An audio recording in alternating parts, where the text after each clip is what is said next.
Welcome to pen point. Andhra Pradesh రాష్ట్రంలో ఒక విచిత్రమైన పరిస్థితి ఉంది. ఏంటంటే ఆంధ్రప్రదేశ్ రాష్ట్రంలో ప్రస్తుతం ఉన్న ప్రభుత్వము ఎలాంటి అక్రమాలకు అవినీతికి తావు లేకుండా పాలన కొనసాగించాలి, ఆ పాలన ద్వారా ప్రజలకు ప్రజారంజక పాలన అందించాలని చెప్పి ప్రయత్నం చేస్తుంది. కానీ స్థానికంగా ఉండే పరిస్థితులు మాత్రం డిఫరెంట్గా ఉన్నాయన్నది ఇప్పటికే చాలా రకాల ఇలాంటి కంప్లైంట్స్ మనకు చాలా వినిపిస్తూనే ఉన్నాయి.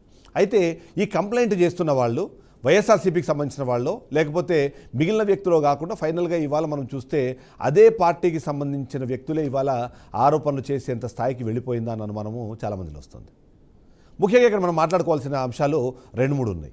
మొదటిది, ఏదైతే గత ప్రభుత్వ హయాంలో లిక్కర్కి సంబంధించి చాలా అవకతవకలు జరిగాయి, మద్యం ఏదైతే నకిలీ మద్యం ఉందో నకిలీ మద్యం ప్రజల ఆరోగ్యాల్ని పాడు చేసింది అంటే ఆరోపణలు చేసి దానికి సంబంధించిన అంశాలను ప్రజల్లోకి తీసుకెళ్ళి తద్వారా అధికారంలోకి వచ్చిన ఏదైతే కూటమి ప్రభుత్వం ఉందో ఇవాళ కూటమి ప్రభుత్వం కూడా అదే తరహా ఆరోపణలు వింటున్నది, అలాంటి ఆరోపణలు ఎదుర్కొంటుందన్నది మనకు తెలుసు. ఇది కాకుండా ఏదైతే లిక్కర్ షాప్స్ ఉన్నాయో లిక్కర్ షాప్స్లో ఆ ఎంఆర్పి రేట్లకు మించి మరీ అక్కడ రేట్లకు అమ్ముతున్నారు అన్న విషయానికి సంబంధించి కొద్దిమంది ఆరోపణలు చేస్తూ వస్తున్నారు. ఈ ఆరోపణలు ఆంధ్రప్రదేశ్ రాష్ట్రంలో ఎక్కడ కనిపించినా సరే ఇప్పుడు మనం చెప్పబోయేది ఆంధ్రప్రదేశ్ రాష్ట్రంలోని ఏలూరు జిల్లా దెందులూరు నియోజకవర్గంలో ఏం జరుగుతుందన్న విషయంపైన మనం చెప్పే ప్రయత్నం చేస్తున్నాం. అక్కడ ఆ నియోజకవర్గంలో మద్యము ఏరులై పారుతుంది. మందుల షాపు లేని గ్రామమైనా ఉంటుందేమో కానీ దెందులూరు నియోజకవర్గంలో బెల్ట్ షాపు లేని గ్రామం లేదంటూ కొద్దిమంది ఆరోపణలు చేస్తున్నారు. అధికారిక లెక్కల ప్రకారం చూస్తే నియోజకవర్గంలో 20 షాపులు అఫీషియల్గా ఉంటే అందులో 17 షాపులు యాక్టివ్గా ఉన్నాయి. అన్ని షాపులు కూడా ఎమ్మెల్యే కనుసన్నల్లోనే నడుస్తున్నాయన్నది మనకు వినిపించిన ఆరోపణ. సాయి బాలాజీ వైన్స్ పేరుతో దెందులూరు నియోజకవర్గంలో వైన్ షాపులు మరియు బెల్ట్ షాపులు నిర్వహిస్తున్నారు. అసలు వైన్ షాప్ లైసెన్స్ హోల్డర్స్ ఎవరు అన్నది ఎవరికీ తెలియదు. ప్రస్తుతం దాన్ని ఎవరు చేస్తున్నారు, ఎవరు రన్ చేస్తున్నారు అనే విషయానికి సంబంధించిన అంశం కూడా పైన కూడా క్లారిటీ లేని పరిస్థితి ఉంది. 350 నుంచి దాదాపుగా 400 బెల్ట్ షాపులు నియోజకవర్గంలో ఉన్నాయన్నది మనకు వినిపిస్తున్న ఆరోపణ. 10 నుంచి దాదాపుగా 50 రూపాయల వరకు మద్యం షాపుల్లో బెల్ట్ షాపుల్లో మద్యం విక్రయాలు జోరుగా సాగుతున్నాయి. అంత రేటు పెంచి మరి అక్కడ అమ్ముతున్నారు అని మనకు అనిపిస్తుంది. ఎంఆర్పి కన్నా అధికంగా అక్కడ రేటు తీసుకొని అమ్ముతున్న నేపథ్యంలో ఆ సొమ్ము ఎవరికి వెళ్తోంది అన్నది ఇప్పుడు మనకి ప్రశ్న. ఎవరైనా ఆ ప్రశ్నను అడిగితే అక్రమ కేసులు పెడుతూ చింతమనేని అక్కడ ఉన్న లోకల్ ఎమ్మెల్యే చింతమనేని భయభ్రాంతులకు గురి చేస్తున్నారన్న ఆరోపణలు మనకు వినిపిస్తున్నాయి. ఈ నేపథ్యంలోనే మనము ఇవాళ అసలు ఏంటి నియోజకవర్గంలో ఏం జరుగుతుంది, ఆ నియోజకవర్గం పైన ఈ మొత్తం ఆరోపణలు చేసిన వ్యక్తి ఎవరు, ఆ ఆరోపణలు చేసిన నేపథ్యంలో ఆయన దగ్గర ఉన్న ఆధారాలు ఏంటి, వీటన్నిటిని మనం ఇప్పుడు చెక్ చేసే ప్రయత్నం చేస్తున్నాం. అందులో భాగంగానే ఇప్పటికే మీకు దానికి సంబంధించిన కొన్ని స్క్రీన్ షాట్లు నేను ఫార్వర్డ్ చూపిస్తున్నాను.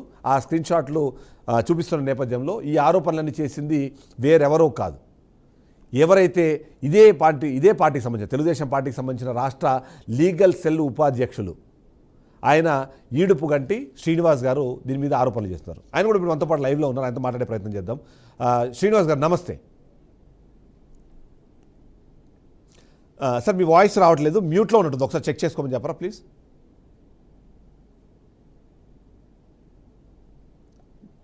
మ్యూట్లో ఉన్నట్టుంది, ఒక్కసారి చెక్ చేయమని చెప్పండి. ఎస్ శ్రీనివాస్ గారు నమస్తే సార్. మీరు తెలుగుదేశం పార్టీకి సంబంధించిన లీగల్ సెల్కి ఉపాధ్యక్షులుగా ఉన్నారు. ఇప్పుడు మీరు చేస్తున్న ఆరోపణలు మీ పార్టీకి సంబంధించిన ఎమ్మెల్యే మీదనే కనిపిస్తున్నాయి. అంటే ఇలాంటి నిర్ణయం తీసుకోవడం కారణం ఏంటి అసలు? నిర్ణయం తీసుకోవడానికి కారణం ఏంటంటే సార్, యాక్చువల్గా ఆ రోజు ఆక్షన్ జరిగే టైంలో వీళ్ళు మా పార్టీ వాళ్ళే ఎక్సైజ్ ఆఫీస్ దగ్గర ఉండి ఎవరో వెళ్ళి అక్కడ ఆక్షన్లో పార్టిసిపేట్ చేయకుండా మా వాళ్ళు అడ్డు తగలడం, వాళ్ళని వెనక్కి పంపించేయడం జరిగింది. ఇది టెండర్ ప్రక్రియలో జరిగింది. టెండర్ ప్రక్రియలోనే అడ్డం తిరిగారు. అదంతా ఓపెన్ సీక్రెట్. అసలు దాన్ని ఎవరో దాయనక్కర్లా. కాకపోతే మరి మీడియాలో ఎందుకు రావలేదు ఏంటి అనేది నాకు తెలియదు. అదేలేండి. ఆ ఓపెన్ సీక్రెట్ లో తర్వాత ఏమైందంటే దానిలో పాడుకున్న వాళ్ళు 4-3 కొంచెం బయట వాళ్ళు ధైర్యం చేసిన వాళ్ళు పాడుకున్నారు. ఓకే. ఆక్షన్ లో వాళ్ళకి ఏం చేస్తారు అంటే, మా నాయకుడు ఏం చేస్తాడు అంటే, వాళ్ళు బ్రాందీ షాప్ పెట్టాలి అంటే ఏదో ఒక స్థలం కావాలి ఎక్కడో చోటండి. అవును. అసలు ఆ స్థలం దొరకనీరు, ఆ స్థలం ఎవరిని ఇవ్వనీరు వాళ్ళకి. ఓకే. ఆ మోడస్ ఆపరెండీలో అదొక భాగం. ఇక్కడ ఏంటి అంటే కంప్లీట్ యూనిలాటరల్ ట్రేడింగ్ జరగాలి మద్యం. ఓకే. ఆ యూనిలాటరల్ ట్రేడింగ్ జరగాలి అంటే బయటోడు ఎవడో రాకూడదు. మొత్తం నియోజకవర్గం అంతా కూడా వీళ్ళ గుప్పిట్లో ఉంటేనే గాని వాళ్ళు కావాలన్న రేటుకి వాళ్ళు అమ్మలేని పరిస్థితి వస్తుంది. అవునండి. మళ్ళీ మధ్యలో ఎవరైనా పాడారనుకోండి, ఎక్కువ తక్కువలు, మళ్ళీ డిపార్ట్మెంట్ ఇంటర్వెన్షన్ ఇదంతా అవసరం వస్తుంది. కాబట్టి అసలు పాటే ఎవడో పాడకుండా చేస్తే ఉమ్, కంప్లీట్ గుత్తాధిపత్యం నడుస్తుంది అనే కార్యక్రమంలో చేస్తే, ఓకే. ఒక ఆయన దమ్మపేటకి చెందిన, ఖమ్మం జిల్లా దమ్మపేటకి చెందిన ఆయన ఒక ఆయన పాడుకున్నాడు దాంట్లో. ఓకే. వాళ్ళు వాళ్ళు స్థలం ఎవరు ఇవ్వకపోతే నేను ఇదేంటా ఎవరైనా పాడుకోవచ్చు, దీనికి రెస్ట్రిక్షన్ ఏముంది అని చెప్పని, తర్వాత నేను నా పక్కనే ఒక రైతు ఉంటే ఆ రైతు పొలంలో స్థలం అతనికి ఇప్పించా. ఓకే. నువ్వు షాప్ ఇక్కడ పెట్టుకోవాలి. ఉమ్, వాళ్ళు ఇప్పించాను, ఆ రైతు చెప్పే అక్కడితో అయిపోయిందండి ఆ పోర్షన్. ఉమ్, తర్వాత వాళ్ళు ఏదో కంటైనర్ లాంటిది ఏదో తెచ్చుకున్నట్టున్నారు ఆ షాప్ పెట్టుకోవటానికి. అవునులేండి. నాకున్న సమాచారం ఏంటి అంటే, ఒక తెల్లారి గట్ట మా నియోజకవర్గ నాయకుడే ఒక ప్రొక్లైనర్ పట్టుకెళ్ళి ఆ కంటైనర్ ని ఆ ప్రొక్లైనర్ తగిలిచ్చి పట్టపగలే వేసుకుపోయాడు. ఉమ్, ఉమ్, వేసుకుపోయిన తర్వాత వాళ్ళు చేసేదేమీ లేక అతనికి సరెండర్ చేస్తారు షాపులు. ఓకే. సో సరెండర్ చేసినప్పుడు ఏంటి ఇప్పుడు వాళ్ళు ఇండివిడ్యువల్ గా దెందులూరు అంటే ఇప్పుడు సరెండర్ చేయడము అంటే వీళ్ళు నడపడం ఇంకా అది. ఓకే. ఏదండి ఇప్పుడు సరెండర్ చేయడం అంటే ఇంకా వాళ్ళే ఎమ్మెల్యేకి సంబంధించిన వ్యక్తులు నడపాలి అని చెప్పడమా, లేకపోతే ఏంటి? ఎస్ అంతే. డిపార్ట్మెంట్ కాదండి, వీళ్ళే తీసేసుకుంటారు. ఓకే. దానికి ఏమైనా ట్రాన్సాక్షన్ జరుగుతుందా, డబుల్ ట్రాన్సాక్షన్ జరుగుతుందా, లేకపోతే కేవలం ఓన్లీ జస్ట్ మాట మీదనే అది ఇచ్చాల్సి ఉంటుందా? దానికి ఏం చేస్తారు అంటే, ఇదిగో నీ లైసెన్స్ నువ్వు ఎంత కట్టావు కాబట్టి అంత ఇస్తామనో ఏదో మాట్లాడుకుంటారు లాగా ఉందండి. ఆ వ్యాపారంతో నాకు సంబంధం లేదు. అదేలేండి, అదే యూజువల్ ఏం జరుగుతుంది అని. అట్లా ఏదో జరిగినట్టుంది. తర్వాత ఏం చేశాడు అంటే, ఇతను నేనును నా తండ్రికి 80 సంవత్సరాల వయసు, ఆయన వ్యవసాయం చేసుకుంటారు, ఆయనకి ఏం సంబంధం లేదు ఇవన్నీ. ఓకే. మేమిద్దరం కలిపి ఆ కంటైనర్ ఎత్తుకుపోయామని దెందులూరు పోలీస్ స్టేషన్ లో కేసు రిజిస్టర్ చేయించారు. ఓకే. మీరు ఎత్తుకెళ్ళారు? మేమేదో దొంగతనం చేసామని. ఓకే. ఓకే. నేను మా ఫాదర్ ఎత్తుకుపోయామంట. దాని క్రైమ్ నెంబర్ కూడా 210/20/24 దెందులూరు పోలీస్ స్టేషన్. ఓకే. అది ఇంకా స్టిల్ పెండింగ్ ఉంది. పోనీ పోలీస్ అయినా ఇన్వెస్టిగేట్ చేసి నిజంగానే నేను నా తండ్రి ఎత్తుకుపోయి ఉంటే మా మీద ఛార్జ్ షీట్ వేయచ్చుగా. అవును సార్. అంటే మీరు బీయింగ్ అన్ అడ్వకేట్ కాదు సార్, మీరు బీయింగ్ అన్ అడ్వకేట్ అండ్ మీ పార్టీకి సంబంధించిన లీగల్ సెల్లో ఉన్నారు. ఖచ్చితంగా ఇప్పుడు వచ్చే క్వశ్చన్ ఏంటంటే, మీ మీదనే ఇలాంటి కేసులు పెడుతున్నారు అంటే మళ్ళీ వ్యవస్థ కరెక్ట్ పనిచేస్తున్నట్ట, పనిచేయనట్ట? అసలు పోలీసులు మీరు అన్నట్టు ప్రైమా ఫేసీ లేకుండానే మీ మీద ఎట్లా కేసు కడతారు? అక్కడ ఏదైనా తప్పు జరిగిందా అన్నది ఒక అనుమానం అయితే ఉంటుంది కదా. అది ఎలా చేయగలిగారు అసలు కేసు? సార్ నా దగ్గర ఇదే కాకుండా చాలా ఇన్సిడెంట్లు ఉన్నాయి మా నియోజకవర్గం నుండి. ఓకే. కాకపోతే ఈ రోజు నేను ఈ మద్యం ఆస్పెక్ట్ మీద నేను మీ మీడియా ముందుకు వచ్చాను కాబట్టి నేను అది ఒకటే మాట్లాడా ఈ రోజు. అంటే అక్రమ కేసులు సంబంధించి నా క్వశ్చన్ అక్రమ కేసు కట్టడం అన్నది పాసిబుల్ అవుతుందా? సంబంధించి అక్రమ కేసు అన్నది కట్టడం పాసిబుల్ అవుతుందా? కాదు సార్, ఇప్పుడు నా మీద దొంగతనం కేసు కట్టారు. అవును. కట్టినప్పుడు దాని మీద ఇన్వెస్టిగేట్ చేయాలిగా, అది అక్రమమో సక్రమమో చెప్పాలిగా. అవును. సక్రమమైన కేసు అయితే నా దగ్గర నుండి సీజర్ చూపించాలిగా పోలీసు. ట్రూ. అవును. నా దగ్గర నుండి నేను ఎత్తుకుపోతే నా దగ్గరే ఉంటది కదా కంటైనర్. అవును. కానీ 80 ఏళ్ళ చూపిస్తా సక్రమమైన కేసు కాదు, 80 ఏళ్ళ మీ ఫాదరు అలాంటి పని చేయడానికో లేకపోతే ఆలోచించడానికో అవసరం ఏమైనా ఉందా, మోటివ్ ఏమైనా కనిపిస్తుందా? ఇలాంటి దాన్ని కూడా పోలీసులు ఇన్వెస్టిగేషన్ అంటే ఎఫ్ఐఆర్ కట్టడానికన్నా ముందు కనీసం బేసిక్ ఇన్వెస్టిగేషన్ అన్నా చేయాలి కదా, చేయకుండా కేసు కట్టేయచ్చా? సార్ పోలీస్ కట్టడానికి ఏం చేస్తారు సార్? వాళ్ళు ఇండివిడ్యువల్ గా మా దెందులూరు నియోజకవర్గంలో పోలీసు పనిచేయలేరు. ఓకే. మాది ఏంటి అంటే జమ్మూ కాశ్మీర్ లాగా స్వయం ప్రతిపత్తి ఉన్న సెపరేట్ నియోజకవర్గం మాది. ఓకే. మాకు మిగతా రాష్ట్రంతో పనే ఉండదు. ఇక్కడ మేము ఏదనుకుంటే అది చేస్తాం అంతే.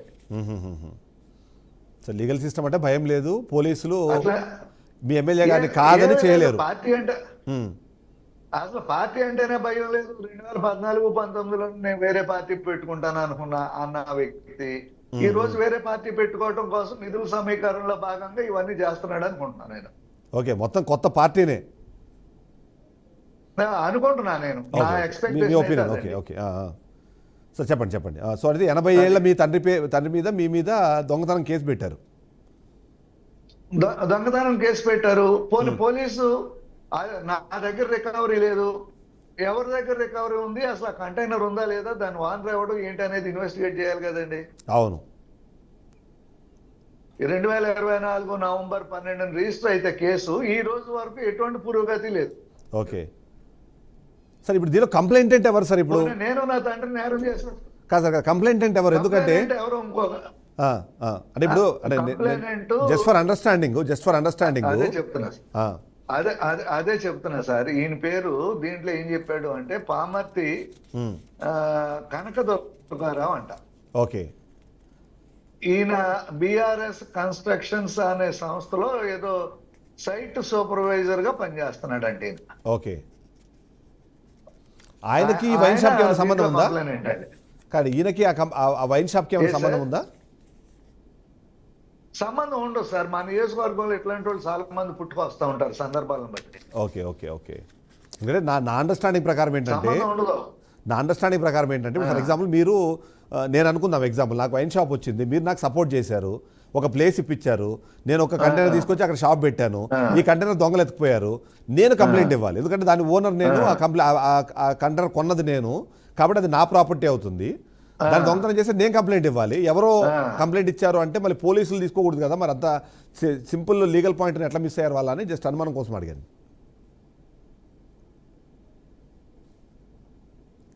కరెక్టేనా సార్ నేను చెప్పింది? అవును సార్, కంప్లైంట్ మీరు ఇవ్వాలి. ఇప్పుడు వీళ్ళ అభియోగం ఏముంటుందంటే అసలు మీరు తెచ్చిన కంటైనర్ కాదంటారు, ఆ రిపోర్ట్ ఇచ్చిన అతనిది కంటైనర్ అనే భాషలో చెప్తారు వీళ్ళు. ఓకే ఓకే అర్థమైంది సార్, అర్థమైంది. అది నిజం అను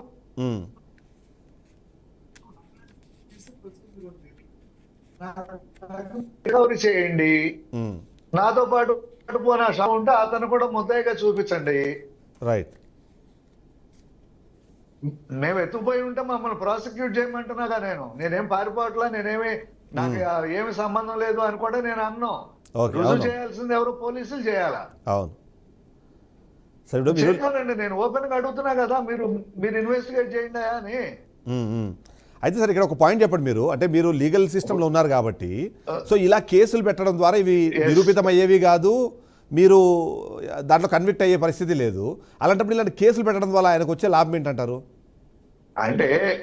అంటే ఇది ఒక రకమైన బెదిరింపు సార్ ఇది. ఓకే ఓకే ఆ లాయర్ మీదే దొంగతనం కేసు కట్టించాడు. మన పరిస్థితి ఏంటి? మనకి ఎందుకు వచ్చింది, మనం చూసింది కూడా కనపడలేదు అనుకుంటే పోలేదా అని ఒక సామాన్యుడు అనుకునే స్థితికి తీసుకెళ్ళటానికి. ఓకే ఓకే అర్థమైంది. Right sir. అయితే సినిమాల్లో చూపిస్తారు చూడండి, 10 మంది చూస్తూ ఉండగా ఒకటి మర్డర్ చేస్తారు, మిగతా వాళ్ళు మాట్లాడకుండా ఉంటాకని. అవునండి సినిమాల్లో. ఇది కూడా మాది కూడా అంతే. ఓకే. సో అయితే ఇప్పుడు మీరు రాష్ట్రంలో ఎక్కడా బెల్ట్ షాపులు లేవు అన్నది కూటమి ప్రభుత్వం చెప్తున్నమాట. అలా ఎవరైనా బెల్ట్ షాపులు పెడితే వాళ్ళ బెల్ట్ తీస్తాను అన్నది చంద్రబాబు నాయుడు గారు డైరెక్ట్గా చెప్తున్నమాట. కానీ మీ దాంట్లోనేమో 450 నుంచి 500 బెల్ట్ షాపులు ఉన్నాయని మీరు ఒక ఆరోపణ చేస్తున్నారు. ఏంటి, ఏ బేసిస్ మీద? అంటే 350 నుండి 400 వరకు ఉన్నాయని ఒక రఫ్ అంచనా అది. ఓకే ఓకే ఎందుకంటే దాన్ని మనం ఏమో సిస్టమేటిక్ గా మనం లెక్కించడం కుదరదు సార్. అది ఓకేలేండి. ఓకే, అంచనా రెండేంటి అంటే మా కొల్లేరు గ్రామాలు ఉన్నాయి ఇక్కడ మాకు. అవునండి. కొల్లేరు గ్రామాల్లో అయితే గ్రామం ఒక యూనిట్ గా బెల్ట్ షాప్ కూడా ఒక వేలం పెట్టి ఆ వేలం ఈ మెయిన్ షాప్ వాళ్ళకి జమ చేస్తారు. అక్కడ బెల్ట్ షాప్ లాగా కాదండి, ఒరిజినల్ లైసెన్స్డ్ షాప్ లాగా ఉంటుంది ఆ గ్రామాల్లో. ఓకే. అంటే ఇప్పుడు నా అండర్స్టాండింగ్ ప్రకారం గతంలో బెల్ట్ షాపులు అంటే ఏంటంటే ఒక కిరాణా కొట్టు జరుగుతూ ఉంటుంది, కిరాణా కొట్టులో అన్ని వస్తువులతో పాటు మద్యం కూడా అమ్ముతారు, దాన్ని బెల్ట్ షాప్ అనుకుంటున్నాను నేను. అలా కాకుండా మీరు ప్రాపర్ వైన్ షాప్ లాగానే అసలు అలాగే ఉంటాయి మా దెందులూరు నియోజకవర్గంలో. మీకు అది బెల్ట్ షాప్ అని ఎవరైనా చెప్తే తప్ప తెలియదు. ఓకే. సో ఇప్పుడు బయట నుంచి నేను హైదరాబాద్ నుంచి మీ నియోజకవర్గానికి వచ్చారంటే అది వైన్ షాప్ అని అనుకుంటాను నేను. అంతే బ్రహ్మాండంగా ఉమ్, ఉమ్. బ్రహ్మాండంగా Okay. ఆ బెల్ట్ షాప్ లో చక్కగా కౌంటర్ లో కొనుక్కున్నట్టు లైసెన్స్ షాప్ లో కొనుక్కున్నట్టు కొనుక్కోవచ్చు. Okay, plus okay. Belt shop ఇవ్వడానికి కూడా బెల్ట్ షాప్ నడిపే వ్యక్తి దగ్గర నుండి కూడా వీళ్ళు డిపాజిట్లు కలెక్ట్ చేస్తారు. ఎవరు?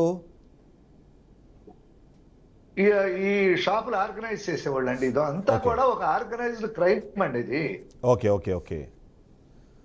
సో ఇది కనెక్టెడ్ మొత్తం అంతా బెల్ట్ షాప్ ఎక్కడికి పెట్టాలి అంటే ఆ గ్రామాన్ని అంటే మీరు అన్నట్టు 17 బెల్ట్ షాపులు మీ నియోజకవర్గంలో యాక్టివ్గా ఉన్నాయి. వాటికి కనెక్టెడ్గా ఒక 350 అనుకుందాం జస్ట్ 17 నెంబర్కి. కాదండి, కాదండి 17 లైసెన్స్డ్ షాపులు ఉన్నాయి. అవును. 350 నుండి సుమారుగా 400 వరకు బెల్ట్ షాపులు ఉంటాయి. ఓకే, అంటే అవి కనెక్టెడ్ ఉన్నాయి. సో ఈ మొత్తం నెక్సెస్ని మొత్తాన్ని ఒకరే ఆపరేట్ చేస్తారు. Yes, Okay. ఆపరేషన్ అంతా అక్కడే. So is it connected to operate చేసే వ్యక్తి చెప్పండి. సార్ ఆపరేట్ చేసే వ్యక్తి ఆపరేట్ ఎవరు? చేసే వ్యక్తి యొక్క పేరు బయట ఉండదు. ఆ వ్యక్తి పేరు బయటికి రాదు అఫీషియల్ గా. ఓకే. ఆ వ్యక్తి కనిపించడు. ఆ వ్యక్తి తెరానమాల నుండి దాస్తేకాలు. ఇప్పుడు నేను ఇవాళ ఈ ప్రెస్ మీట్ అది పెట్టా కదా, ఇవాళ రేపో ఎల్లుండో ఏదో ఒకటి నా మీద ఒక అటెంప్ట్ జరుగుద్ది. ఓకే. సో జాగ్రత్తగా ఉండాల్సిన అవసరం ఉంటుంది. జాగ్రత్తగా ఇవాళ ఉండాలి. రేపో ఎల్లుండో నేను వాటన్నిటికీ డిసైడ్ అయ్యే ఉన్నాలే సార్. ఆల్రెడీ అట్లాంటి ప్రోగ్రామ్స్ చేశారు వీళ్ళు. ఓకే. సో ఈ బెల్ట్ షాపుల్లో జరిగే Already తంతు ఏంటి సార్? అది అట్లాంటి ఒకసారి చెప్పండి. బెల్ట్ షాపులో ఏం జరుగుతుంది తంతు? మీరు అన్నట్టు 10 నుంచి 50 రూపాయల దాకా ఎక్స్ట్రా రేట్కి అమ్ముకుంటారు వాళ్ళు. ఆ ఎక్స్ట్రా కలెక్ట్ చేసిన అమౌంట్ ఎక్కడికి వెళ్తుంది మళ్ళీ? ఈ ఎక్స్ట్రా కలెక్ట్ చేసిన డబ్బుల్లో ఏంటంటే ఆ బెల్ట్ షాప్ అతనికి 10 రూపాయలు 5 రూపాయలు ఉంటది అనుకుంటా. ప్లస్ ఈ షాప్ లైసెన్స్ షాప్ కొంత ఉంటుంది. అసలు ఒరిజినల్ గా ఒక కింగ్ మేకర్ ఉంటారు కదా, ఒక కింగ్ ఉంటాడు కదా మన నియోజకవర్గానికి. అవును. ఆ రాజు ఉంటాడు కదా సార్, రాజు కప్పం ఉంటుంది దాంట్లో 10 రూపాయలు ఎంతో సీసాకి. Okay, okay. ఆ రాజుకి సీసాకి ఒక 10 రూపాయలు కప్పం వెళ్ళిపోద్ది ఏ రోజు ఆ రోజు. సరే, కొద్దిసేపు 8,000 సీసాలు అమ్మదే 6,000 సీసాలు. నియోజకవర్గానికి రాజు ఎమ్మెల్యే అనుకుందాం కొద్దిసేపు. సో ఈ చిన్న చిన్న అమౌంట్స్ కోసము ఒక ఎమ్మెల్యే స్థాయి వ్యక్తి ఆశపడ్డమో అలాంటిది ఉంటుందంటారా? చిన్న అమౌంట్ ఎట్లా సార్? రోజుకి ఒక 20,000 సీసాలు సేల్ అయినాయి అనుకోండి. 20,000 ఇంటూ 10 రూపాయలు సార్. ఓకే. 20,000 రోజుకి అది 2 లక్షల రూపాయలు అంటే ప్రతి నెల 60 లక్షల రూపాయలు దానివల్ల ఇన్కమ్ ఉంటుందంటారు. అది ఒక్క రోజుకి ఒక బ్రాందీ షాపుల మీద. ఓకే, ఒక షాప్ మీద అంతా. ఆ కప్పం ఒక్క కప్పం అది. మళ్ళీ దాంట్లో ఉండే షేరింగ్లు దాంట్లో వచ్చాయి, అవి వేరుంటాయి. ఓకే, ఆ షేరింగ్లు కూడా మళ్ళీ ఎవరికి? రాజుకే సంబంధమా? అంతేగా, రాజు కన్సర్నలో నడవలసిందే ఏదైనా. Okay, okay. ఇక్కడ మా దెందులూరు నియోజకవర్గంలో గాలి వెలుతురు తప్ప మిగతావన్నీ ప్యాక్ అయిపోయినాయండి. మీకు ఏది కావాలంటే అది ఆ రాజు ఆజ్ఞ మేర కొనుక్కోవటమే. ఓకే. సో గాలి వెలుతురే ప్యాకింగ్ కుదరలే మా వాళ్ళకి. సో గాలి వెలుతురు ప్యాకింగ్ కుదరలేదు సార్. సో నా కంపారిజన్ కరెక్టేనా? తెలిస్తే చెప్తే. నా కంపారిజన్ కరెక్టేనా? రాజుగా ఎవరిని భావించాలంటే నేను చెప్పింది కరెక్టేనా?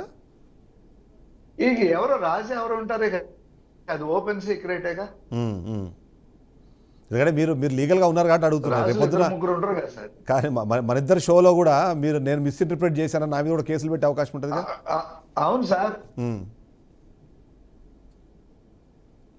బ్రహ్మాండంగా ఉంటుంది. ఓకే సార్, అట్లా భయపడే అవకాశం కానీ పరిస్థితి కానీ లేదు. బ్రహ్మాండంగా ఉంటాయి. అసలు దీన్ని మీకు ఇక్కడ విచిత్రం ఏంటి అంటే, ఒక ఆరోపణ వస్తే ఆరోపణ సరి చేసుకోరు. ఆరోపణ కప్పెట్టుకుని ఎదుటోడి మీద దుమ్మెత్తి పోస్తారు. ఎదుటోడి మీద ఏదో మన నీళ్ల కుళాయిల దగ్గర ఆడోళ్ళు కొట్టుకుంటారు చూసారా, నువ్వంటే నువ్వని. ఓకే. ఆ రకమైన నేచర్ చేస్తారు మా వాళ్ళు. అందుకేంటంటే ఎవరికాళ్ళు మనకి ఎందుకు వచ్చిన వాళ్ళే అని చెప్పి ఎవరికాళ్ళు కామ్ అయిపోతారు. ఓకే. సో ఇప్పుడు దీన్ని ప్రభుత్వం దృష్టికి కానివ్వండి, లేకపోతే మీ అధినేత దృష్టికి తీసుకెళ్లే ప్రయత్నం చేశారా? చేస్తే వాళ్ళ రియాక్షన్ ఏంది, రెస్పాన్స్ ఏంటి? మీ జిల్లా అధ్యక్షులు ఉంటారు, మీ జిల్లాకు సంబంధించిన మంత్రి ఉంటారు, మీరు అదే పార్టీలో ఉన్నారు. నా మీద కాదు సార్, ఇప్పుడు నా మీద కేసు కట్టి 1.5 సంవత్సరం అయింది. కేసు అనేది అందరికీ కనిపించేదే. అవును. అసలు ఈ కేసు ఏంట్రా నాయన అని అడిగిన వాళ్ళు ఎవరు లేరు. ఓకే. కానీ అంటే మీరు గతంలో నేను ఎవరి దగ్గర పట్టుకోను. కాదు సార్, గతంలో అదే పార్టీ నుంచి మీరు అక్కడ ఎమ్మెల్యే సీట్ ఎక్స్పెక్ట్ చేశారు, మీకు ఆ సీట్ రాలేదు కాబట్టి మీరు ఇలాంటి ఆరోపణలు చేస్తున్నారన్న ఒక అంశాన్ని కూడా అక్కడ ప్రచారంలో ఉంది. ఏంటి అందులో నిజం ఉందంటారా? ఖచ్చితంగా అంటారు సార్, ఖచ్చితంగా అంటారు. నేనేమో ఎవరు ఏది అడిగినా నేను ఆన్సర్ చేయగలిగే స్థితిలో ఉన్నా ఆన్సర్ చేస్తా. ఖచ్చితంగా అంటారు. ఆ ఎమ్మెల్యే టికెట్ అడగడానికి కూడా ఈ రాజు తప్ప ఎవడో అడగడానికి వీల్లేదు అన్నాడు. మరి మనం భారతదేశంలోనే ఉన్నామో లేకపోతే ఇదేమన్నా పాకిస్తాన్ ఆక్రమిత ఏరియాలో, కాశ్మీర్ లాంటి ఏరియాలో మాది ఎందులో నియోజకవర్గం ఉందో తెలియదు. ఆ రోజు కూడా చెప్పాను నేను మీడియాకి. ఇప్పుడు 2,30,000 మంది ఓటర్లు ఉన్నారండి మన నియోజకవర్గంలో. 2,30,000 మంది అడుగుతారు, అది ఎవరికి ఇవ్వాలనేది అధిష్టానం చూసుకుంటది. ఈయన ఎవరు కట్టడి చేయటానికి? ఓకే, ఈయన ఎవరు కట్టడి చేయటానికి? డెమోక్రాటిక్ వాల్యూస్ తెలియకుండా ఆ వాల్యూస్ తెలియని మాటలు మాట్లాడేసి ఆడాడటువంటి ఈడాడటువంటి వీళ్ళు అయ్యి జాగీర్లా. వీళ్ళకి ఏమైనా రాసిచ్చారా? ఎన్టీ రామారావు గారు, చంద్రబాబు నాయుడు గారు పార్టీని తెందులూరు రాసి ఇవ్వలేదు కదా. ఎవడైనా ఈ భారతదేశ సిటిజన్ ఎవడైనా అడుగుతాడు. సో అంటే మీరు ఇప్పుడు చేస్తున్న ఆరోపణలన్నీ దాని సెంట్రిక్ కాదు, కేవలం మీరు ప్రజల కోసమే చేస్తున్నారా, లేకపోతే మీకు ఆ పదవి దక్కలేదనో, లేకపోతే కాదు సార్, నాకు పదవి వస్తే వచ్చింది, లేకపోతే లేదు. నేను సెటిల్డ్ అడ్వకేట్ ని. మేము 10 మంది ఎమ్మెల్యేలకు ఉపయోగపడతాం. మాకు ఒక ఎమ్మెల్యే పదవి రాకపోతే మాకు వచ్చిన నష్టాలు ఏమీ లేవు. దానిలోకి వెళ్ళి మేమేమో సాధించాల్సింది ఏమీ లేదు. మేము సెటిల్డ్ పొజిషన్ లో ఉన్నాము కదా. ఈ మధ్య కాలంలోనే పార్టీకి అవసరం, ప్రజలకు అవసరం అనుకుంటే సార్, అది ఈ మధ్యకాలంలో పవన్ కళ్యాణ్ మధ్యలో ఒకసారి ఇలాంటిది ఒక ఆరోపణ చేశారు సార్. ఇప్పుడు పవన్ కళ్యాణ్ గారు ఇలాంటిది ఒక ఆరోపణ చేశారు. ఇది బెల్ట్ షాపులు కానివ్వండి, లేకపోతే మీరు అన్నట్టు డైరెక్ట్గా వైన్ షాపుల్లోనే 10 నుంచి 30 రూపాయలు ఎక్స్ట్రా పెట్టి అమ్ముతున్నారు. దాన్ని ఒకసారి ఇది మన ఎక్సైజ్ శాఖ చూసుకోవాల్సిన అవసరం ఉంది అన్నట్టుగా. సో అది ఇలాంటి వాటిని బేస్ చేసుకునే ఆరోపణలు చేసినట్టుగా చూడాలా మీరు? ఆ జనసేన కానివ్వండి, లేకపోతే అది మీకు అధికారం పార్టిసిపేట్ అయ్యి ఉన్నారు కాబట్టి వాళ్ళ నోటీస్కి ఎట్లాంటివేవో వచ్చి ఉంటాయి సార్, వాళ్ళు అని ఉంటారు. వాళ్ళ నోటీస్ కూడా ఎట్లాంటివి వచ్చి ఉండొచ్చు కదా, ఇప్పుడు నాకు వచ్చినట్టే. అవును. సో ఇప్పుడు మీరు ఉంటారు ఇక్కడ, మా దగ్గర ఏముండదండి, మా నియోజకవర్గంలో ఎవరేం చేయలేరు. సో ఫైనల్ నియోజకవర్గంలో ఎవరేం చేయలేరు సార్. అదే సార్, ఫైనల్గా మీరు చెప్పండి. అంటే ఇప్పుడు ఆరోపణలు చేయడానికి మీరు ఒక్కరే బయటకు వచ్చారు, ఎవరు దాని గురించి మాట్లాడట్లేదు, కారణం ఏమంటారు? మాట్లాడటం అంటే ఈ తలనొప్పులని ఎవరు పడతారండి?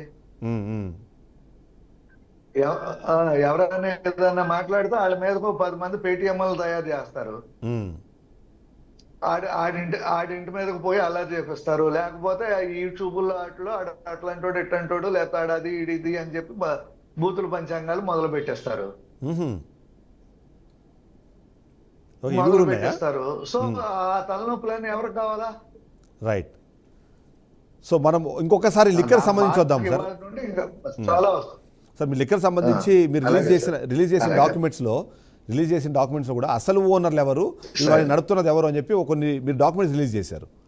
సో అవి అథెంటికేటెడ్ అంటే చెక్ చేసిన వాడిని అవన్నీ డీటెయిల్స్? అవును సార్. Okay sir. సార్ చెప్పండి సార్. అవి ఇప్పుడు లైసెన్సీస్ అనేవాళ్ళు ఎవరు లేరుగా ఇక్కడ. వాళ్ళు లైసెన్సీస్ 17 మంది 20 మంది ఏమో వచ్చారు. 20లో ఒక 4 షాపులో 3 షాపులో 5 షాపులో కలిపి ఒక షాప్ కింద చేశారండి మా ఏలూరు రూరల్ మండలం. సో సుమారుగా 17 షాపులు ఎంతో రన్నింగ్ లో ఉన్నాయి.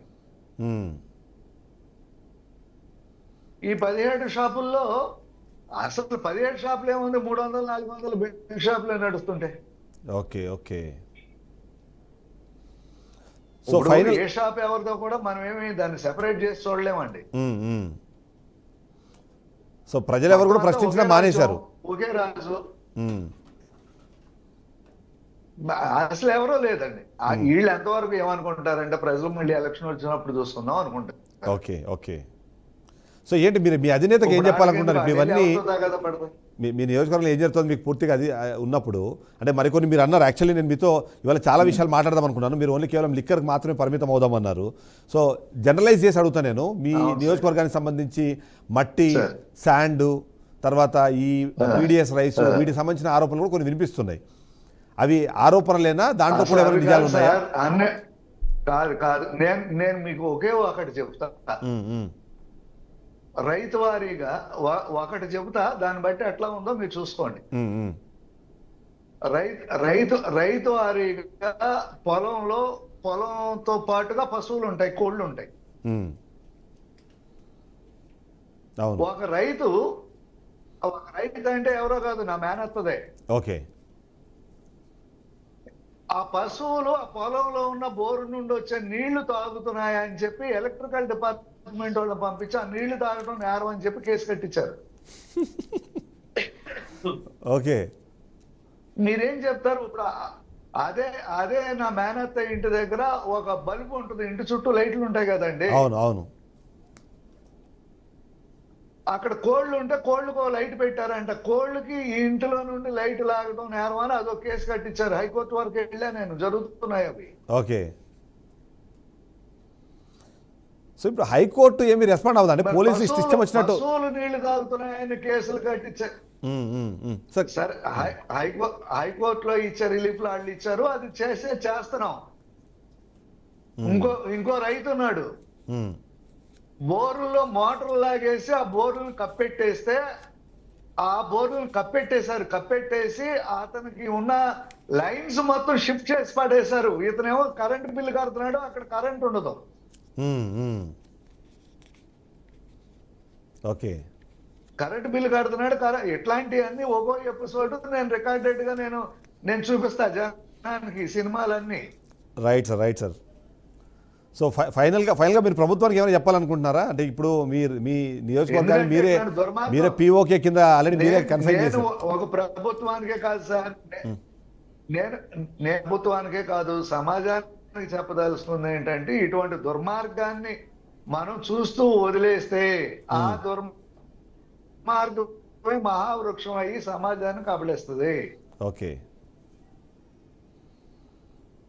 ఆ దుర్మార్గానికి అనేదానికి మనం అడ్డం తిరగాలి, దుర్మార్గాన్ని నాశనం చేయాలి మనం. అప్పుడు ఈ సమాజం సుఖశాంతులతో ఉంటుంది. రైట్. ఈ దుర్మార్గం మీదే నా పోరాటం. Thank you so much Srinivas గారు. అక్కడ ఉన్న పరిస్థితి మీరు ఎక్స్ప్లెయిన్ చేసే ప్రయత్నం చేస్తారు. మీరు అన్నట్టుగా మీరు ఏదైతే ఆ సమస్యల్ని తెరపైకి తీసుకోవాలనుకుంటున్నారో ఖచ్చితంగా బీఆర్కే న్యూస్ మీతో పాటు ఉంటుంది. ఆ ఏవైతే తప్పులు జరుగుతున్నాయో వాటిని ప్రభుత్వం దృష్టికి తీసుకెళ్ళడానికి, ఎందుకంటే చంద్రబాబు నాయుడు కానివ్వండి, లోకేష్ కానివ్వండి, అలాగే పవన్ కళ్యాణ్ కూడా ఒక మంచి పాలన అందించాలని రాష్ట్రానికి ప్రయత్నం చేస్తున్నారు. ఆ క్రమంలో ఇలా జరుగుతున్న తప్పుల్ని ప్రభుత్వం దృష్టికి తీసుకెళ్లాల్సిన బాధ్యత ఖచ్చితంగా ఒక మీడియా హౌస్ ఉంటుంది కాబట్టి ఆ బాధ్యత నిర్వర్తించడం మేము సిద్ధంగా ఉన్నాం.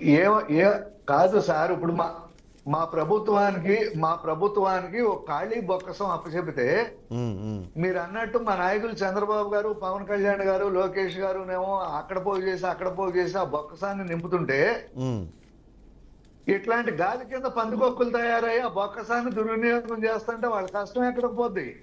అవును, రైట్. ఈ పందికొక్కులకు కూడా మనం ఒక టాబ్లెట్ వేసి ఆ గొంత పూడ్చి పందికొక్కు లేకుండా చేస్తే కదా బొక్కసం ప్రజలకు ఉపయోగపడేది. Right sir, right sir. Definitely మా వంతుగా మేము ఆ ప్రయత్నం చేస్తాము. జరుగుతున్న తప్పుల్ని ప్రభుత్వాన్ని దృష్టికి తీసుకెళ్తాము. Thank you so much Srinivas గారు. ఓవరాల్గా చూస్తే మాత్రం అక్కడ ఏం జరుగుతుందో చెప్పే ప్రయత్నం చేశారు. ఆయన పోరాటం మాత్రం ఖచ్చితంగా ఆ నియోజకవర్గంలో ఉన్న ఆ రాజు చేస్తున్న అరాచకాలు వాటిని ప్రభుత్వం దృష్టికి అలాగే ప్రజల దృష్టికి తీసుకెళ్లే ప్రయత్నం చేస్తున్నారు కాబట్టి ఆ ప్రయత్నం ఆయన సక్సెస్ అవ్వాలని కోరుకుందాం. ఇది వాళ్ళ పెన్ పాయింట్. నెక్స్ట్ పాయింట్తో కలుద్దాం. స్టేట్ బీఆర్కే న్యూస్ తెలుగు సత్తా.